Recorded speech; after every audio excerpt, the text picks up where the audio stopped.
А мы продолжаем рассказывать о том, что подвергает всех таджиков в шок. Досмотрите это видео до конца, и вы узнаете, как власти еще больше усложняют жизнь своему народу. Подписывайтесь на наши обновления и будете в курсе всех последних событий. Наступающие холода для многих жителей Таджикистана могут стать настоящим испытанием. Вслед за острым дефицитом электричества в сельских местностях и ростом цен на ГСМ сильно подорожал наиболее доступный в стране вид топлива – уголь. Розничная стоимость угля в республике выросла на 45–50% по сравнению с этим же периодом прошлого года. Если год назад в прилегающих к столице районах 1 килограмм наиболее дешевого угля продавался за 1,2 самани, сегодня уже почти 2 самани, а килограмм наиболее качественного отборного угля стоит 3 самани, тогда как в ноябре 2020 года его цена не превышала 2 самани. Продолжается проверка точек сбыта угля. Торговцы игнорируют установленную государством предельную стоимость и продают все по завышенным ценам. Продавец на точке продажи угля в городе Турсунзаде жалуется, что желающих купить уголь сильно уменьшилось, хотя добавленная стоимость к оптовой цене за каждый килограмм составляет, как и в прошлом году, 10–20 дирхамов. Общая цена выросла из-за роста стоимости оптовой стоимости, пояснил торговец. Он с пониманием относится к оптовикам, так и к конечным потребителям угля. Жизнь за последний год сильно подорожала. Выросли цены практически на все товары, а зарплата, доходы людей остаются те же. Что же тут поделаешь, разводит он руками.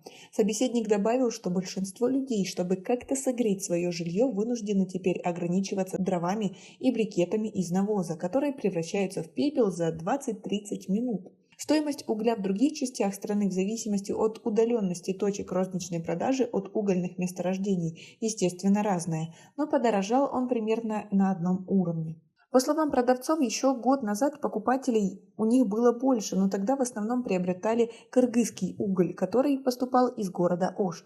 Жители с окрестностей Хорога говорят, что большинство людей держат в холодное время года свои дома в тепле за счет электроэнергии. Благо, что вовремя достроили ГЭС, которая способна круглогодично обеспечивать большую часть области электричеством, но не всем так повезло. Из-за дороговизны электричества обогреватели подключаем к сети не постоянно и не во всех помещениях. А у некоторых людей так вообще электричества нет и вовсе нечем греться. Как вы относитесь к такой ситуации? Свои ответы напишите нам, пожалуйста, в комментарии. В управлении угольной промышленности Минпрома сказали, что объем добычи угля остается почти неизменным, никакого дефицита не существует. В хранилищах производителей топлива более чем достаточно. К производителям не может быть никаких претензий ни по объему добычи, ни по стоимости. Объем добычи за последние годы замедлился из-за того, что сократились надземные запасы, и предприятия ведут работы по переходу на шахтный метод работы, сказали в управлении угольной промышленности. С этим же фактором, по словам собеседника, связан незначительный рост цен производителей, так как введение подземной добычи требует дополнительных капиталовложений. Соответственно, как подчеркнул он, повышается себестоимость топлива, которая определяет конечные отпускные цены производителя.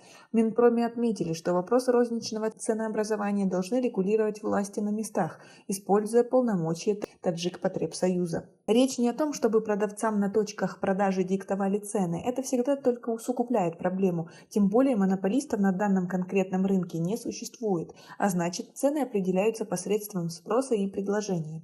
Мы говорим о том, чтобы посредством Таджикпотребсоюза можно организовать на точках сбыта продажи по более низкой стоимости, если действующие цены там искусственно завышены спекулянтами, пояснил собеседник в Минпроме. При этом он допускает связь между ростом розничных цен на уголь и подорожанием автомобильного топлива. В любом случае с этим вопросом должны разобраться власти на местах, заключил он. Согласно по оценкам советских геологов, в Таджикистане сосредоточено около 25% общих потенциальных запасов угля Центральной Азии. Запасы угля имеются практически во всех регионах республики, но крупные месторождения расположены в труднодоступных высокогорных районах, где недостаточно развиты транспортные коммуникации и инженерная инфраструктура.